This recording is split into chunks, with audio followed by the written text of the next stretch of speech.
show. Alright, how are you doing? I'm alright, yourself? Yeah, good mate, good.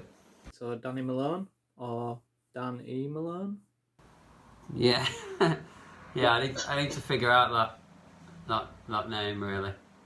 It just looks like Dane, doesn't it? Well, yeah. If you join the space capital E. That's what'll happen if I ever try and tell someone to put me on a poster. I try, Danny. I'll just get down there and I'll be Dane. Who's Dane? But yeah. So it's only because there's already a Danny Malone on YouTube. I've started using that Dan E. But yeah. People go to the wrong person. It needs to be. Oh no, because he's really good. So. No way to pick up yourself. Yeah. When did you start in music? I started playing guitar when I was I had lessons when I was at primary school, but I never really got into it. It's just another thing that my parents, wanted me to do that I didn't do, but I should have listened to them because I did get into it when I was a teenager. Yeah, so probably 14 or something like that. I wanted an electric guitar, got into it seriously. I think my dad had started taking me to gigs around then. He was quite into blues, so he'd take me to blues gigs and stuff like that. So I don't know if it was that got me more into it, but I started taking it a bit more seriously then. So yeah, so I've been playing for ages. Not that you'd be able to tell, but yeah, I have. Right. Did you always sort of know you was gonna take it up as maybe a hobby? Yeah, I think so, because I was always really into music, in terms of listening to music and loving music and wanting to buy music. So I don't know if, I probably did think, certainly for some periods of my life, it's what I wanted to do for a living. For a long time, that was my plan really, just get in a band and be massive and that'll be it. But eventually, that started to become quite obvious that wasn't happening. But I always loved bands and always like tennis racket in front of the mirror before I could actually play guitar at all and stuff like that. So yeah, I always liked the idea. I always loved watching like live stuff. Gigs. Seeing gigs on telly before I started going to them live and stuff. So yeah, I was always excited about it, definitely.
First gig playing guitar in a band wasn't till I never did anything at school. I don't ever remember being like in a school band or anything like that.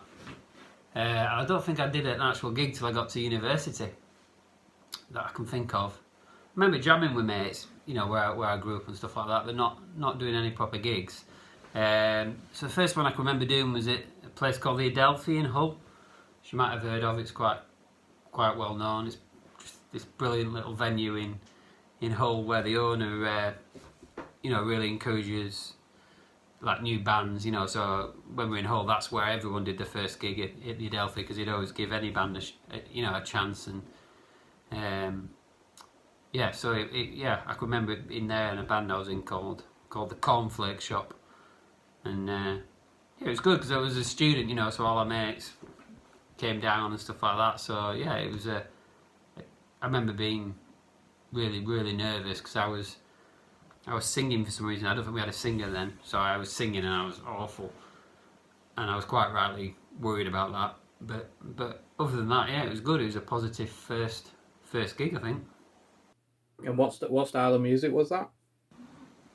Just indie guitar, doing our own stuff, but Originals, yeah. well, not covers. You know what I mean? Yeah. I don't know if I could say original. We were listening to a lot of Oasis and stuff at the time, and yeah, I think that probably would have been quite apparent. Yeah, it was Britpop time, so yeah, I think that will have come through quite clearly. But yeah, doing our own stuff, and yeah, it was good. It was felt good. But because it's only a little place, you know what I mean. You get 30 people in Adelphi, or you play into a packed room, you know. So you know, you feel like you're doing it even if you're not. So yeah, so that was a good start. Obviously, you started in a band. When did you start doing your own like solo music? A lot later. Probably only, can't remember exactly, but probably started getting up at open mic nights about 10 years ago, something like that. Because I used to go to the local where I live and get up with my bandmates, but they don't live near me. So I think it probably just started as, you know, being in the pub, beard up, and, you know, wanting to be able to join in. I had the odd sort of silly song that I used to get up and do, and then the landlord had let me do, you know, say I'll come back and do a full half an hour. You know, he'd ask a lot of the open mic regulars, you know, good like that. You know, put them on, you know, on a Saturday night and stuff like that. You know, so it was always dead encouraging, and that's probably, yeah. So that would have been my first sort of gigs on my own, playing in the local, which was good because that's my sort of comfort zone, really. I'm gonna say it helps you build as well if you're comfortable in that venue. Helps you get your confidence and you get your regulars coming in all the time, doesn't it? And it builds your. Yeah, I mean, I always, whenever I went to open mic night, I always used to try and go on later on, just because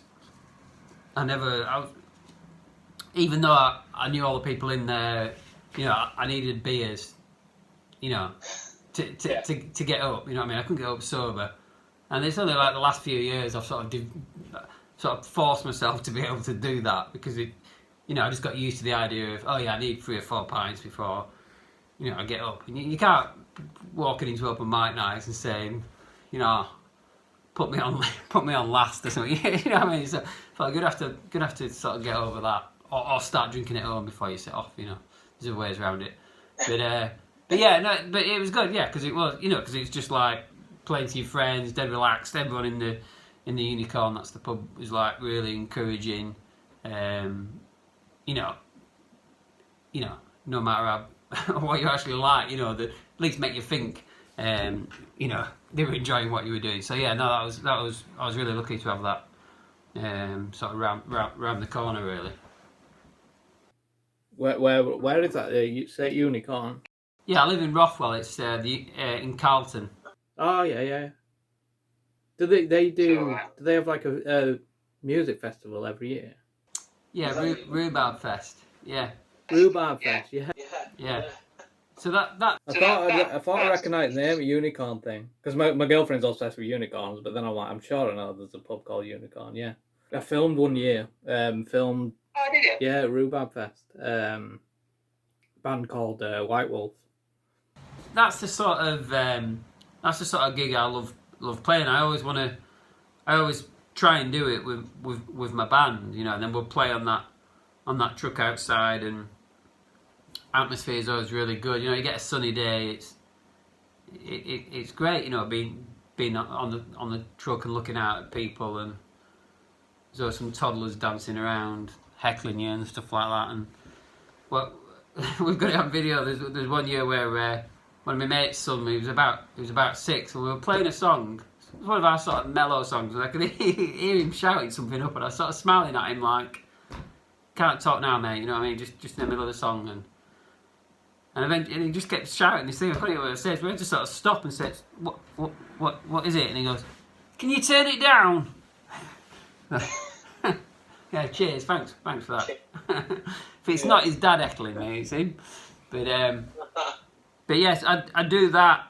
Some of my early gigs, I still haven't done loads of gigs, but again, you know, as the landlord, let me play that. But if my band can't do it, you know, because the years they've been on holiday, stuff like that, then I'll play. They have this other stage, which is the Working Men's Club. Yeah. Playing there, and they've been really good gigs because it's a bank holiday weekend, so like all my in-laws tend to come up, and some of them are like, you know, quite well, more musical than me, so that's good. So like one of my brother-in-laws is a drummer, you know, so he'll get up and, you know, get my wife to play a bit of bass, and my other brother-in-laws are, you know, like rapper, singer and stuff like that, so they'll sort of join in and we'll sort of make a little band just for the weekend and, you know, get the kids involved from here. So that's stuff like that's great. Yeah. I'm not sure what the people in there make of it, because we always have them like, have my brother-in-law's dressed up like his like council health and safety people, you know, like in high vis and stuff like that. I can't remember how that started, but yeah, so they always come on like tape measuring and making everyone stand back and stuff like that, and when Jez, who's a drummer, he's got one of them like mariachi drums that you walk around with. So one year, my sister-in-law sent me a video, and we finished the set on Always Look on the Bright Side of Life. So I'm on stage, sort of singing and playing the guitar, but they're just sort of walking around the audience. One of them's got a drum, the other one's got a megaphone, and he's sort of rapping and singing through that. And it was one of those things that were like, the night before we'd had a few beers, like, oh yeah, that'd be brilliant, and we sort of pictured it one way, but on the video it's just all these locals, like, on the hottest day of the year, have chosen to sit inside this Working Men's Club, just looking at him like, what are you doing? but we enjoyed it, yeah. So gigs like that are good. Unicorn's been good. How important is gigging to you? It's not. No, say it without it sounding bad. It's not something I'm addicted to. I'm not like, you know, because of the lockdown, I'm not like, oh God, I need to go and do a gig. I counted up, because I knew I was doing this with you. I sort of tried to write down all the gigs. I only got, there might be the odd one I forgot, but I could only think of about 20 gigs that I've done on my own in my life. You know, I'm not out every night, and my band are really, really badly lazy. You know, we rehearse quite a lot, but we just never get around to sorting out gigs. So yeah, I've not got withdrawal symptoms because of the lockdown. I'm used to, yeah, I might do one a month or something like that, including, you know, stuff on my own, some of the band. But yeah, it's something you know, I love, and you know, something I get a lot out of. If I had a choice, you know, first day out of the lockdown, you know, do you want to play a gig or go to a gig? I'd probably choose to go to one, because, you know, I love going to gigs, and, you know, it's less stressful than playing it. You know, I get nervous if I'm doing a gig. I don't get nervous if I'm going to one. But yeah, I love it, obviously. Yeah. When I was like in my early 20s, because I was, you know, an idiot. I was like, not because I was in my early 20s an idiot, I just happened to be an idiot. And I just sort of thought that I was going to, you know, I convinced myself that I was in this band at uni, and we did take that really seriously. Not like now, you know, we'd be rehearsing 3 times a week, gigging every week. But, and you know, and I'd happily tell people, yeah, no, I'm in a band. You know, I finished my degree, people say, what are you going to do next? I'm like, oh yeah, I'm in a band, you know what I mean? It's like, I don't think we ever sent a single demo tape off, or, you know what I mean? I don't know what I thought was going to happen. You know, like some record company from London was going to just happen to wander up to Hull. Yeah, but yeah, so I didn't really, but I'd convinced myself that was happening. So yeah, so carried that on for a while, but I can't remember what was the moment where I said to myself, look mate, you know, you might need to come up with something else. It probably wasn't me. It's probably the Dole office actually who said, "Look, mate, you need to come up with something else." I think that's how it happened. But yeah, no, I don't. I mean, now I couldn't be, you know, couldn't be bothered to be like out every night, you know, gigging. I don't think, you know, I've got a family, so. But yeah, so I mean, I love it now. You know, playing my band. You know, they're really good mates. So you know, it's a laugh. You know, even at rehearsal, there's not a lot of practicing going on. There's a lot of tea drinking and chatting about Alan Partridge and stuff like that. You know what I mean? But so yeah, no, it's definitely a hobby. It's something I'd like. I want, you know, doing stuff on my own. I want to do more gigs. You know, trying to get out of my comfort zone of only playing in 2 different places. You know, so you know, gradually I'm doing that. You know, so I like to set myself a little challenge of making myself uncomfortable. But yeah, that's definitely a hobby. Yeah. I want a dog. What wants a dog?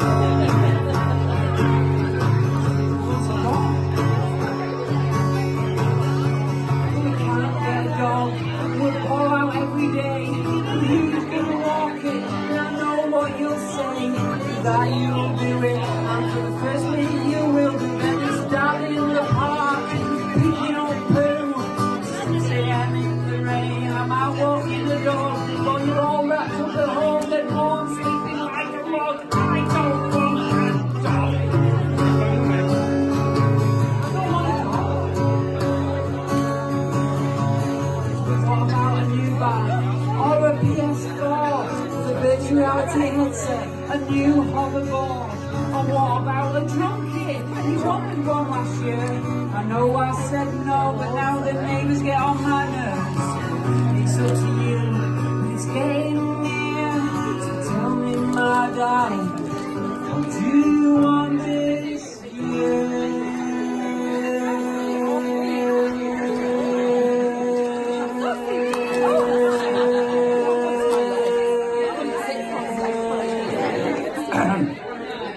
A dog. He wants a dog. He wants a dog. Dogs are very expensive. They cost a lot to buy. Let's charge a lot to help them live and lots to help them die. And I think I might be allergic. I need an EpiPen. And what about my new lawn? I need a new garden. I want a dog. I want a dog. I want a dog. Aww. What do you get out of gigging? I suppose it's sort of slightly different if from what I get out of it. I think for like if I'm doing it on my own, if I'm doing it with a band, I don't know which I prefer. But the band's just like we said before, it's just really social. You know, it's a laugh. It's a night out with my mates, but also, you know, because there's 4 of you making music. Not necessarily good music, but you know, we're making music and like, you know, so there are moments, you know, there's always moments, you've always got your favourite song to play and your favourite part of that song, you know, there'll always be a bit where, you know, you sort of look at each other and smile and stuff like that because you've nailed this bit that you like and stuff like that. That's great, you know, that obviously I don't get that on my own. And then on my own, yes, I don't get that sort of aspect, but because there's just me and I don't do big gigs, so you know, if it goes well and I'm, you know, sort of having a bit of interaction with the crowd, you know, and you know, especially if I get, you know, a few laughs, stuff like that, that's just a massive buzz, you know what I mean? If you sort of making people laugh, that feels really good, and then it's more like a sort of communal thing, you know what I mean? If you're having a laugh with and fun with the audience and entertaining them, and it's just really nice. So yeah, it depends if it's me or me and the lads, I suppose. But I get more nervous on my own, I think. So yeah, that's the other thing I get out of it: stress, like stomach ulcers, stuff like that. You got your backup of your band, haven't you? So yeah, is it obviously more daunting on your own? Yeah, I mean, I think that's partly what I'm like. You know, the lads take me out of me in the band because I still get nervous. You know, we play to no one. You know what I mean? It's not like we're doing like packed out shows in Wembley, you know what I mean? But I do get nervous doing gigs with a band. But at least, you know, I'm only playing guitar. Not, you know, they don't let me sing or anything like that, so I'm not very exposed really. Whereas on my own, it's just me, you know. So I never know if it's worse with a band, if you know, if the crowd haters or there isn't a crowd, you know, that's the worst case scenario. And even that worst case scenario is just something we'll laugh about, you know, we'll find that funny. Whereas if you're on your own and you go down badly, it's not as funny. It's harder to laugh about. What is your favourite or most memorable gig? I don't know if I've got one obvious one.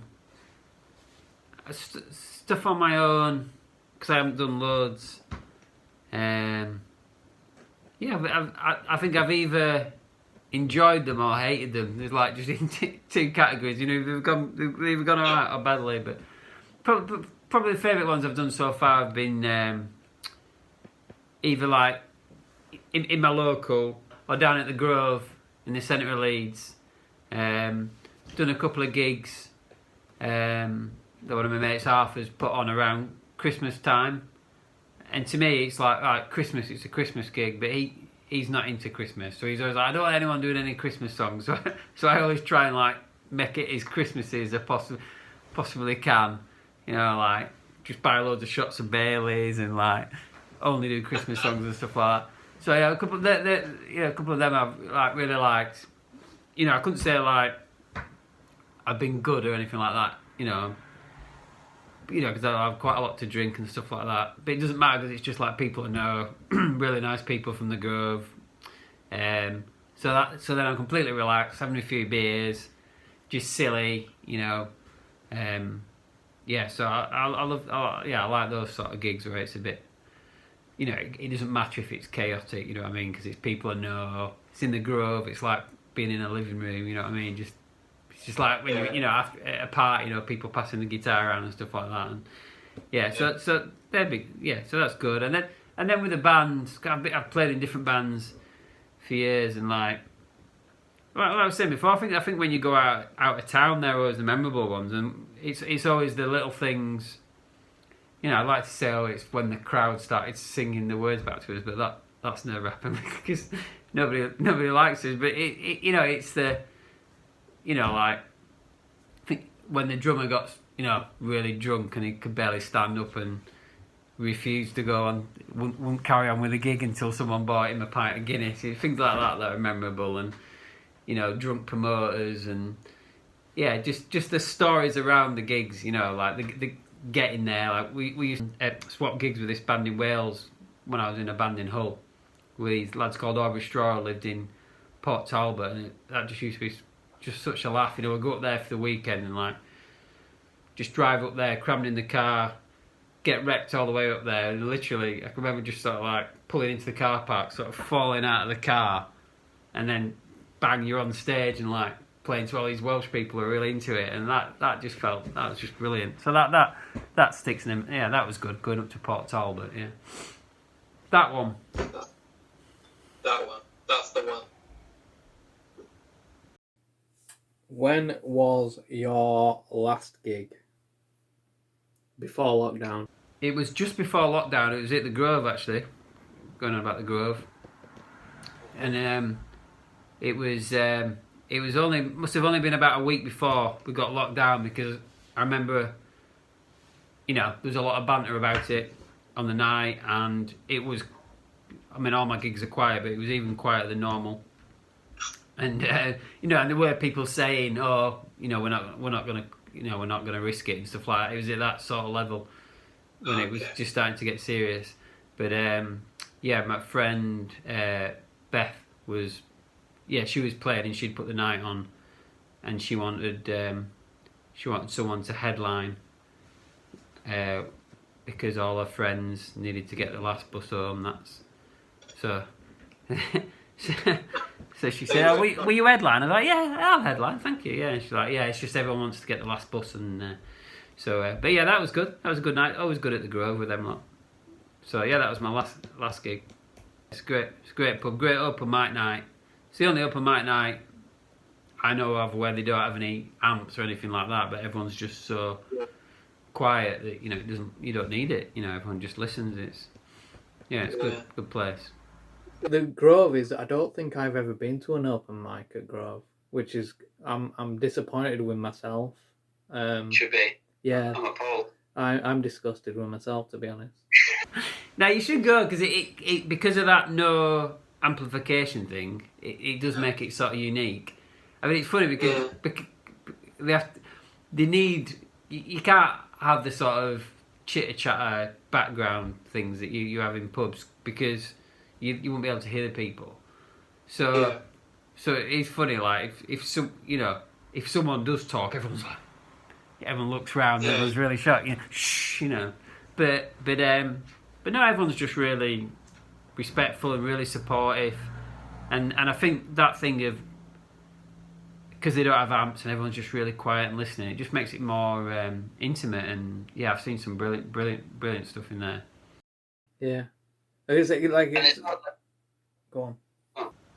So I was just going to say, I remember that thing of everyone being really quiet and respectful. It always reminds me of one I can't remember what.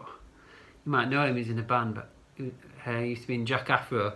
I always remember this night, he'd gone to the bar, and I don't think he'd been there before, and he'd not quite got the etiquette.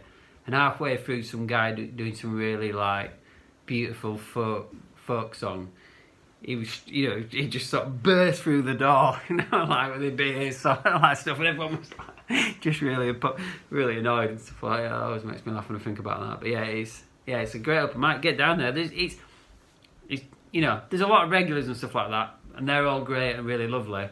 But then there's just always something sort of random and brilliant there. It's great. It'd be a good thing to film. Yeah, I know Dave, Knowles, Orna, he's awesome guy, innit? And it's just I'm like I say, I'm disgusted that I haven't actually been to the Grove. Oh, because I go to. No, I'm gonna take it out myself. I've been the amount of open mics I've been to around Leeds, and I don't know why. I just haven't been to one at the Grove.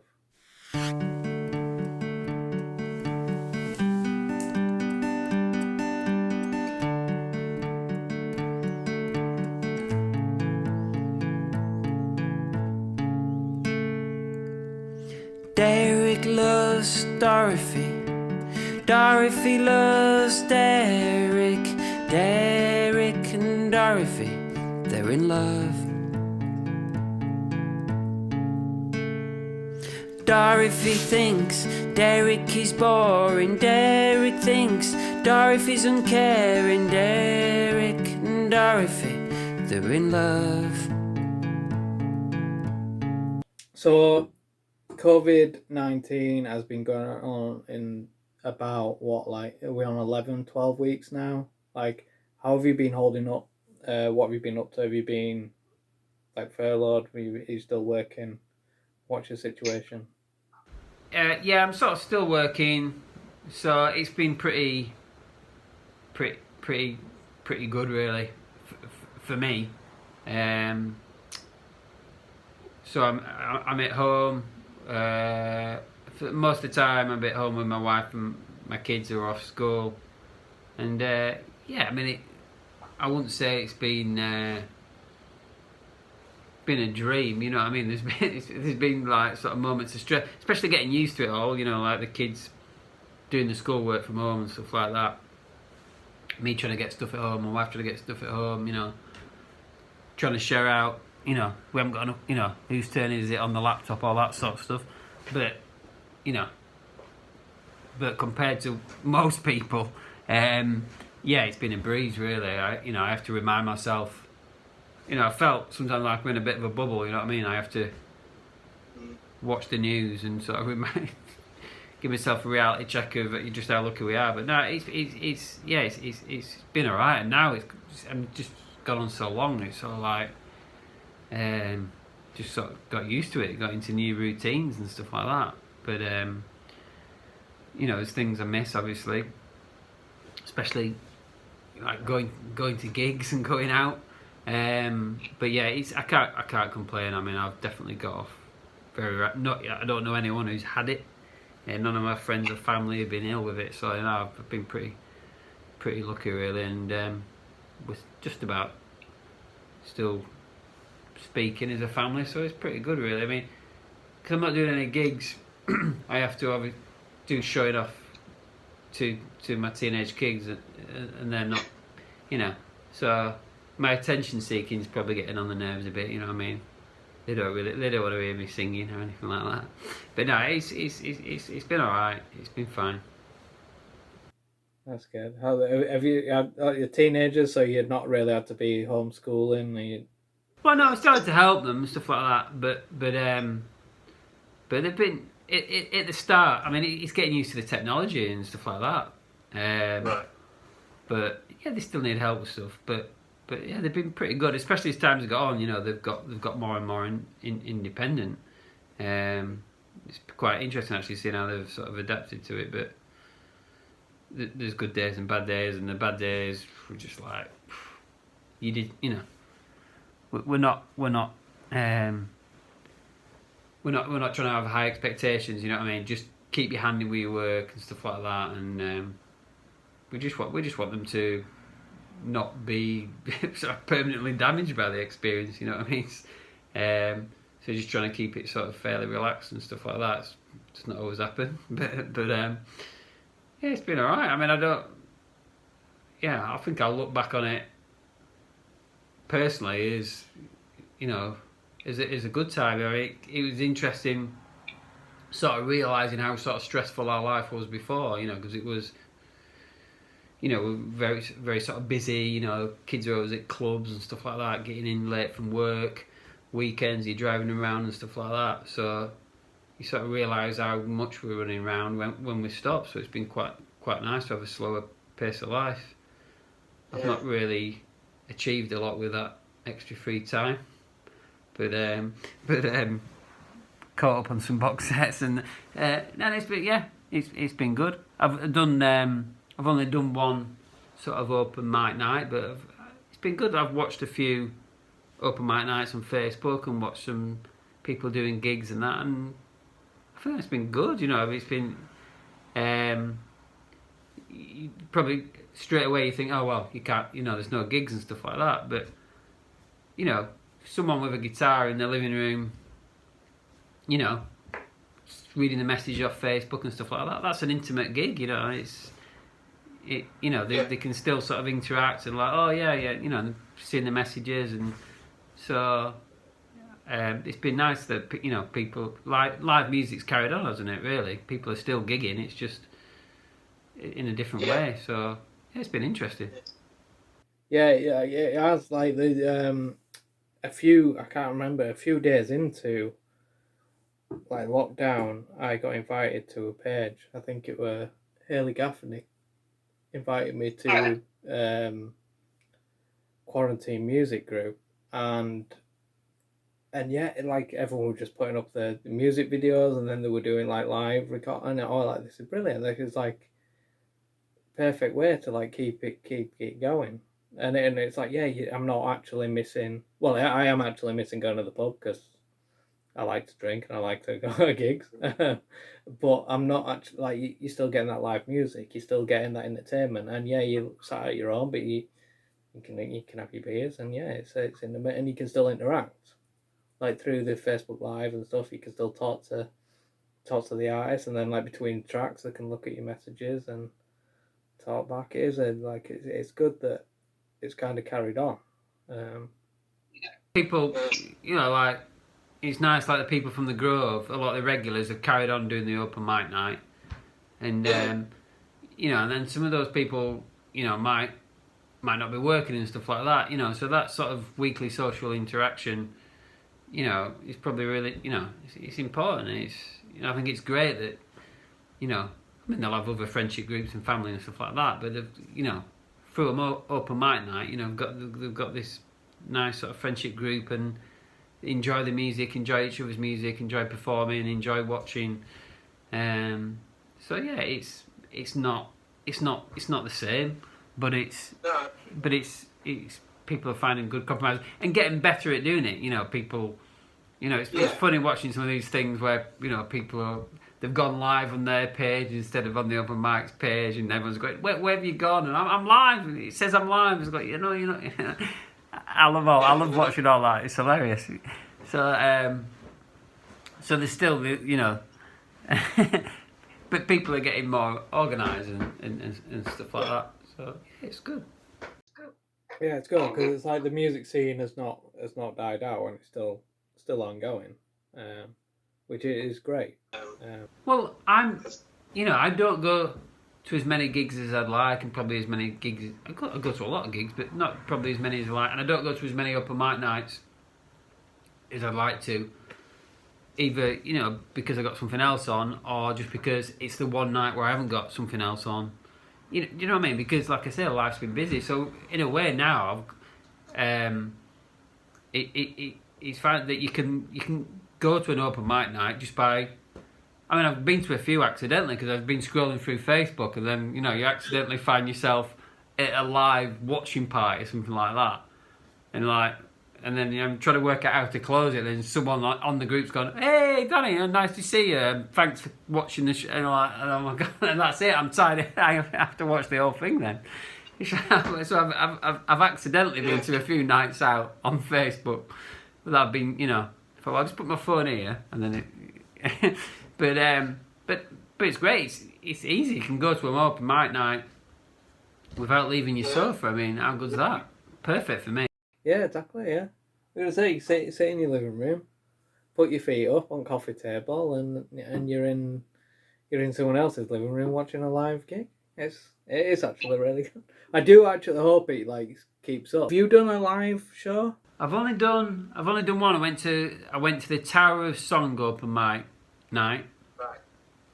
and that was good. I mean, Nicky and Carl were the people who run that sometimes with Stacey, and that they've completely got it nailed. They had it all on Zoom, and they just flick from everyone's who wanted their audio on being on, and then someone would start performing, and they'd just put everyone on mute. So there's no sort of you don't hear people trying to clap along or anything out of time and stuff like that. And it was really really slick actually. It worked really well, and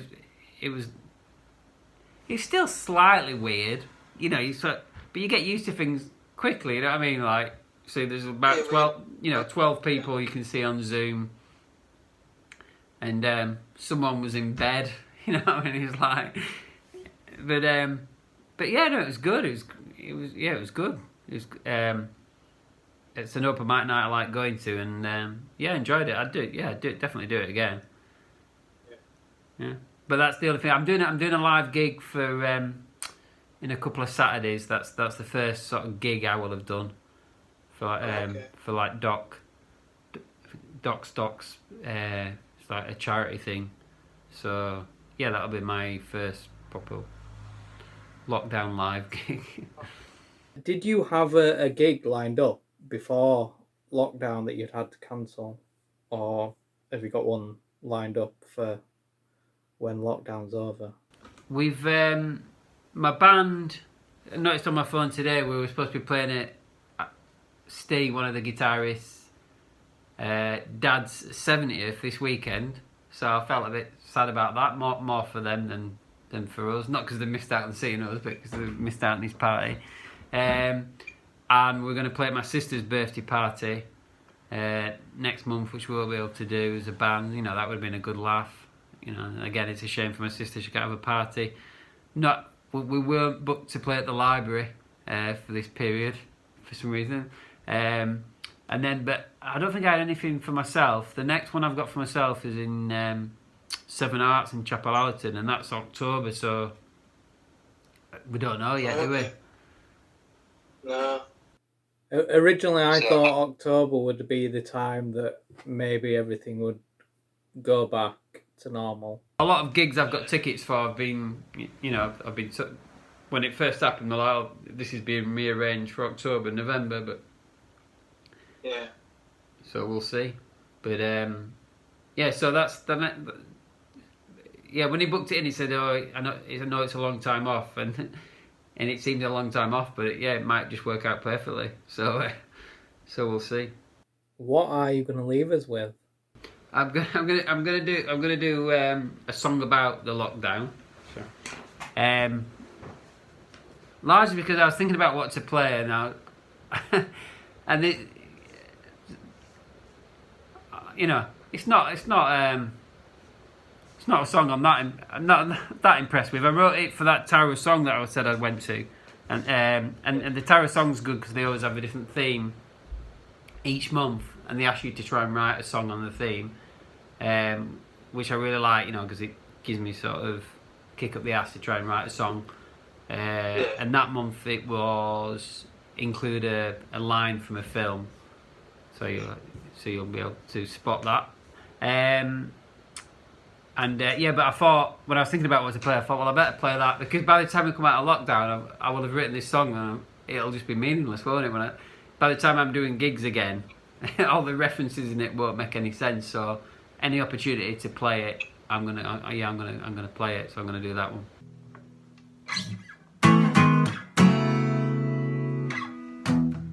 These are strange times. I never thought that I'd be placed in quarantine.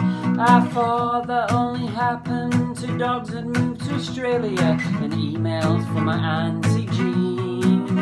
It's unsettling what's happening outside. People who were normally in the bookies doing daily exercise. Well, I've got my job, my garden, I've got my wife and kids, I've got subscription-based TV, and that list is in no order of preference. I'm just saying lockdown's been pretty easy for me. It actually makes me feel guilty, and I guess that is why I'm being over familiar with the Amazon guy. Nice one, buddy, thanks a lot, mate, take care. This is an essential item, my daughter wants pink hair, and I'm doing loads of things that I used to hate. Let's paint the garden fence, let's decorate, and I reckon if my mum still got my chemistry set, I could probably knock you up with some pretty decent crystal meth. But now it's just been going on so long, and it might be athlete's foot playing up, but I'm getting really itchy feet, and I really miss the pub. Don't even know if I used to like going out, but I'm sure I remember when I had a different rearranged gig every night in November. So I look on Facebook to find a funny meme to remind me the importance of staying in. But all I find as I'm scrolling through is a load of 90s album covers posted by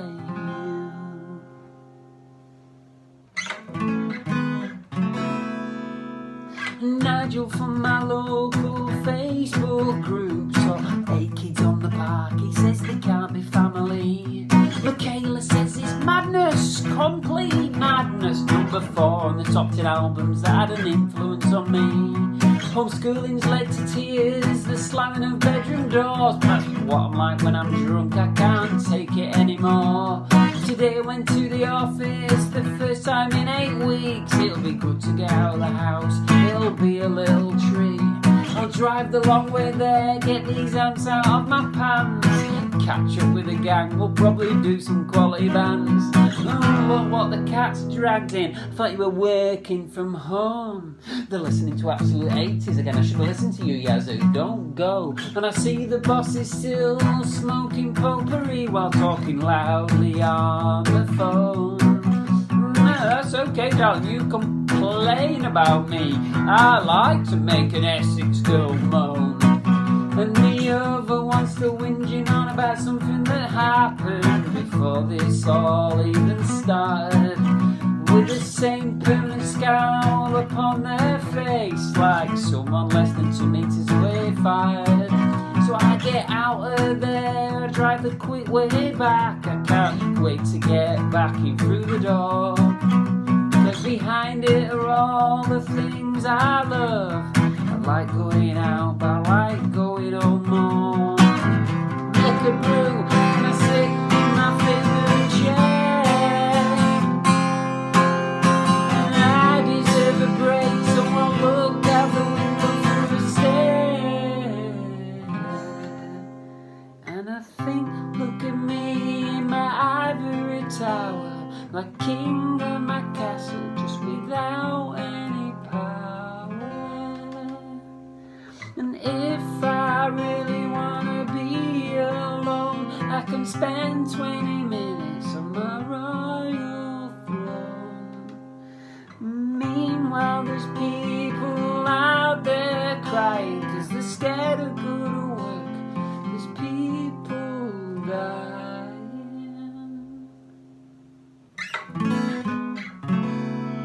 I'm sat at home, not even high risk, so not another word of complaint will pass these lips. And the next time I think about going out, I won't let it turn into a moan. I'll just think about how now more than ever that there's no place, no, there's no place like home. Cheers, mate.